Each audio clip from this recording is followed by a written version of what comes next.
Programme brass tax میں دوبارہ خوش آمدید. ہم بات کر رہے تھے U S view on Shia and Sunni Islam. جی دیکھیے، جیسے میں نے آپ کو بات بتائی کہ شیعہ اور سنی اسلام دونوں امریکنز کو ہاسٹائل پاور کے طور پہ لیتے ہیں. Americans have been trying very hard, اور اس کی وجہ سے انہوں نے کئی دفعہ کوشش کی ہے کہ ایرانیز ان سے مل جائیں آ کے.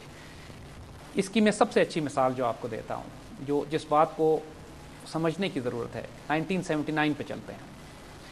1979 امت مسلمہ کے لیے ایک بہت ہی زیادہ اہم سال ہے.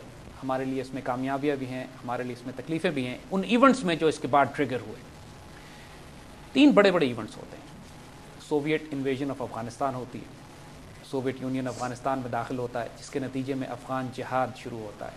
افغان جہاد پرائمریلی ایک سنی پولیٹیکل ملیٹنٹ کانسیپٹ تھا، یعنی پوری دنیا کی تمام سنی ملیٹنٹ مسلم موومنٹس ٹریگر ہوتی ہیں افغان جہاد کی پارٹیسپیشن سے. ہم نے جو افغان پالیسی کے اوپر اپنا پروگرام کیا تھا، اس میں یہ ہم نے ڈسکس کیا تھا کہ کس طرح پوری دنیا سے مسلمان موومنٹس آتی ہیں، پاکستان مرکز بنتا ہے اور افغانستان کا جہاد شروع ہوتا ہے. اور ایک سوویت یونین کے خلاف، ایک سپر پاور کے خلاف ایک مسلم ملیٹنٹ کانسیپٹ جو 50s 60s 70s میں جو پولیٹیکل موومنٹس تھی، ڈیموکریٹک موومنٹس تھی مسلمانوں کی، جو مسلمانوں کا آئیڈیولوجیکل تھاٹ پروسیس تھا، اس کو ایک موقع ملتا ہے کہ اپنے آپ کو ایک آئیڈیالوجی کے طور پر براہ راست کنفرنٹ کرے with the super power ideology. دوسرا جو 79 میں ایونٹ ہوتا ہے، ایرانین ریولوشن آتی ہے، ایرانی انقلاب آتا ہے.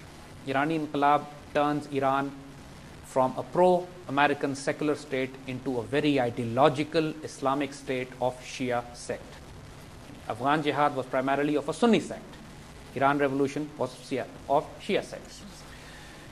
ایرانین ریولوشن کو پوری دنیا کی مسلمان موومنٹس نے ویلکم کیا. بہت لبرل بھی تھے. اس بات کے باوجود کہ سیکٹیرین اختلافات تھے، لیکن مسلم موومنٹس نے اوور آل اس کو انکریج کیا. Welcoming change because of the stance that the Iranian revolution took against the Americans and the Israelis. یہ بڑا ویلکم چینج تھا، کیونکہ مسلمان امت میں، ملت میں اس وقت کوئی مسلمان ملک ایسا نہیں تھا کہ جو اسرائیل اور امریکہ کے خلاف اس طرح کا اسٹینڈ لیتا. لیکن جو ایک تیسرا بہت ہی افسوسناک ایونٹ ہوا، وہ ایران اور عراق کی جنگ تھی.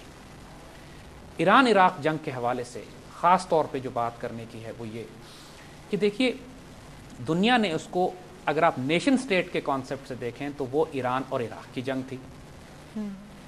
لیکن اگر اس نیشن سٹیٹ کی امبریلا کے نیچے آپ دیکھیے، it was a war between Persians and the Arabs, اجمی اور عربی کی جنگ بھی تھی. اور اگر اس سے نیچے آ کے دیکھیے تو یہ شیعہ ایران اور سنی عربوں کی جنگ، سیکٹیرین، یہ سیکٹیرین بھی تھی. اس ایک جنگ میں مسلمان امت کو جتنا نقصان پہنچایا ہے وہ کسی دشمن کے اور عمل میں نہیں کھول دیے، کئی فرنٹس اوپن کر دیے. مسلمان ملتیں، مسلمان نیشنز ٹوٹی، آپس میں لڑے.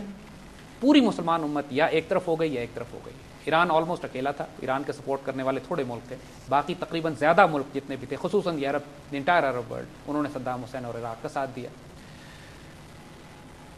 سیکٹیرین جنگیں، سیکٹیرین لائنز کے اوپر یہ جنگ شروع ہوئی. وہ شیعہ ہیں، ہم سنی ہیں. ایتھنک لائنز پہ شروع ہوئی، وہ اجمی ہیں، مربی ہیں. اور نیشن سٹیٹس لیول پہ ہوئی، وہ ایرانی ہیں، ہم عراقیز ہیں یا ہم عربز ہیں. پاکستان کے تعلقات ایران اور عربوں سے دونوں سے اچھے تھے، ایکولی، ہم ایکولی تھے. ہمارے لیے بہت بڑا عذاب بن گیا یہ کہ ہم اس جنگ میں کیا کریں. اگر آپ کو نوٹ کریں گے تو اس وقت کی پاکستان حکومت نے بڑی کوشش کی کہ یہ جنگ رکوائی جائے. اگر سب سے زیادہ انیشیٹو ایران اور عراق جنگ کو رکوانے کے لیے گئے ہیں تو وہ پاکستان کی. تو ہم ایک ماڈریٹر کے طور پہ تھے. لیکن اس جنگ کے سب سے زیادہ فال آؤٹس جو آئے ہیں وہ پاکستان ہی میں آئے ہیں. اس کو ہم آگے ایکسپلین کریں گے، وہ اگلے پروگراموں میں کے لیے ہم نے رکھا ہوا ہے کہ ایکسپلین کرنے کے لیے. اور this is the theme that we are going to take. How did this happen کہ ایران عراق جنگ نے پاکستان جو آج حالات بنے ہوئے پاکستان کو کیسے افیکٹ کیا. دیکھیے، جو میں نے بات آپ سے کہی کہ مسلم سنی ملیٹنسی جو پولیٹیکل ملیٹنٹ گروپ تھے، افغان جہادی سیکٹیرین ٹیررسٹ نہیں تھے. ہم نے بات کی نا، جیسے وہ جائز جینوئن جہادی موومنٹ تھی، ایک ریزسٹنس موومنٹ تھی، لیکن وہ political concept of political militant Islam تھا. اس وقت امریکن پالیسی دیکھیے کیا تھی.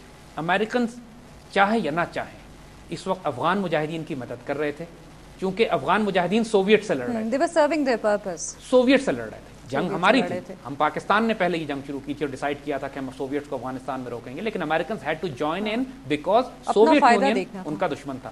اس وقت political Islam, Sunni political Islam Afghan جہاد کے وقت امریکیوں کے لیے تھریٹ نہیں تھا. اس وقت یہ سمجھ رہے تھے کہ سنی پولیٹیکل اسلام سوویت یونین کو توڑنے میں امریکن الائی کے طور پہ کام کر رہا تھا.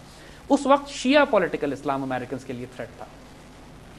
لیکن حالات بعد میں تبدیل ہوئے, جیسے میں نے عرض کیا نا کہ ان کانسیپٹس کو ہم ڈسکس کریں گے. Iranian revolution created a wave اس پورے ریجن میں, اور افغان جہاد کریٹڈ انادر ویو کہ جس کی وجہ سے گلوبل مسلم موومنٹس, چاہے وہ شیعہ تھیں یا سنی تھیں, وہ انرجائز ہو گئیں. وہ ان کو ایک تقویت ملی, ایک نئی زندگی ملی کہ وہ ایکٹیویٹ ہو کے جہاد کا جو کانسیپٹ تھا, چاہے وہ سنی اسلام میں ہو یا شیعہ اسلام میں ہو, ان دونوں ایونٹس نے مسلمانوں کے اندر ایک نئی ویو پیدا کی, لہر پیدا کی. ایران عراق جنگ نے امت کو تقسیم کرنا شروع کیا, اور انفارچونیٹلی یہی کانسیپٹ آف تکفیر, کیونکہ ہوا یہ کہ ایران عراق جنگ کی وجہ سے پوری مسلم امت جو تقسیم ہوئی ہے, ایرانیوں نے پوری دنیا میں اپنے ایسٹس کو سپورٹ کرنا شروع کیا, عربs نے ان تمام ایسٹ کو سپورٹ کرنا شروع کیا پوری دنیا میں جو اینٹی ایرانی, سب نے اپنی سائڈ لینا شروع کر دی, اور امت پہ فساد برپا بٹ گئی, امت پہ فساد برپا ہوا. امریکنز نے افغان وار میں سنی پولیٹیکل اسلام کی مدد کی, اس کی پشت پناہی کی, تو اب اچانک وہ اس کے اتنے خلاف کیوں ہو گئے ہیں؟ دیکھیے, افغان جہاد کے کچھ فال آؤٹس ایسے تھے جو زائنسٹ یا امریکنز کیلکولیٹ نہیں کر پائے.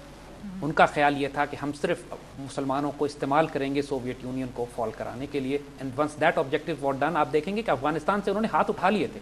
یعنی ہم پاکستانی شکایت ہی یہ کرتے ہیں امریکیوں سے کہ تم نے افغان جہاد کے بعد, سوویت وڈرال کے بعد اس پورے علاقے سے اپنے آپ کو وڈرا کر لیا تھا, کیونکہ سوویت یونین کا جو فال شروع ہوا تھا, اب پورا سینٹرل ایشیا آزاد ہو گیا, پورا ایسٹ یورپ آزاد ہو گیا, برلن وال گر گئی. یہ وہ سارا پیریڈ تھا کہ امریکنز کی توجہ اس طرف چلی گئی. افغانستان کو تو ابینڈن کر چکے تھے, افغانستان میں تو ان کا کوئی انٹرسٹ تھا ہی نہیں. ان کا خیال یہ تھا کہ یہ مسلم موومنٹس جو یہاں پر آئی ہیں, اور افغان مجاہدین بنیادی طور پر لوکل جہادیز تھے, وہ گلوبل جہادیز نہیں تھے. جی, ہم نے بات کی, یہ بات ہم نے کی تھی. So Americans did not feel any threat. ایک ایسا فال آؤٹ تھا جس کو وہ پریڈکٹ نہیں کر سکے. ہوا یہ کہ انڈونیشیا سے لے کر نارتھ افریقہ تک ہزاروں جو مسلمان موومنٹس پہنچی ہیں یہاں جہاد کو سپورٹ کرنے کے لیے, اپنے اپنے علاقوں میں جا کر انہوں نے دوبارہ جہاد شروع کیے ہیں, اپنے اپنے علاقوں میں جا کے تحریک مزاحمتیں شروع کی ہیں.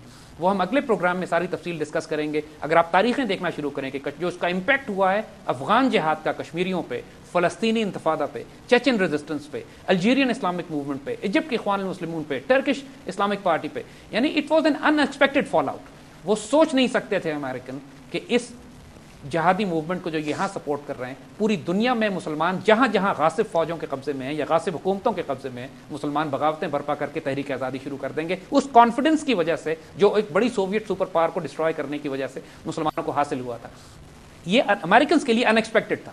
وہ یہ سمجھ رہے تھے کہ سنی پولیٹیکل اسلام کو استعمال کر کے سوویت یونین کو تباہ کریں گے, اور شیعہ اسلام کو تو ہم ہینڈل کر ہی لیں گے. ان ریٹرن واٹ ہیپن کہ شیعہ پولیٹیکل اسلام اپنی جگہ موجود ہے ان کا دشمن بننے کے لیے, اور سنی پولیٹیکل اسلام بھی اب کھڑا ہو گیا ان سے مقابلہ کرنے کے لیے. Now they have a double jeopardy, now they have a two problems to handle. تو اس کا علاج کیا ہے جو ان کی نظر میں ہے کہ سنی اور شیعہ پولیٹیکل اسلام کو لڑوایا جائے. یہ تمام ہم اگلے پروگراموں میں ڈسکس کریں گے. فار ناؤ ہم آپ سے اجازت لیتے ہیں. We will continue the same subject in our next episode. مگر ہر بار کی طرح سوالات بہت زیادہ ہیں, لیکن ٹائم ختم ہو چکا ہے. آپ سے اگلی بار اسی چینل پہ اسی وقت ملاقات کریں گے. ہم ٹائم کی کمی کی وجہ سے آپ کی ای میلز پروگرام میں شامل نہیں کر سکے, لیکن ہماری براس ٹیکس کی ڈیڈیکیٹڈ ٹیم ہر ممکن کوشش کرتی ہے کہ آپ کے سوالات کے جواب ای میلز کے تھرو دیں. آپ ہمارا ای میل ایڈریس نوٹ کر لیجئے. ای میل ایڈریس ہے info@brasstax.biz. I'll repeat, info@brasstax.biz. میں ہوں ہنا معراج, آپ کی ہوسٹ, اور میرے ساتھ ہمارے ڈیفینس اسٹریٹجک ایکسپرٹ جناب زید حامد صاحب. بہت شکریہ زید آپ کا. اگلی بار تک کے لیے خدا حافظ.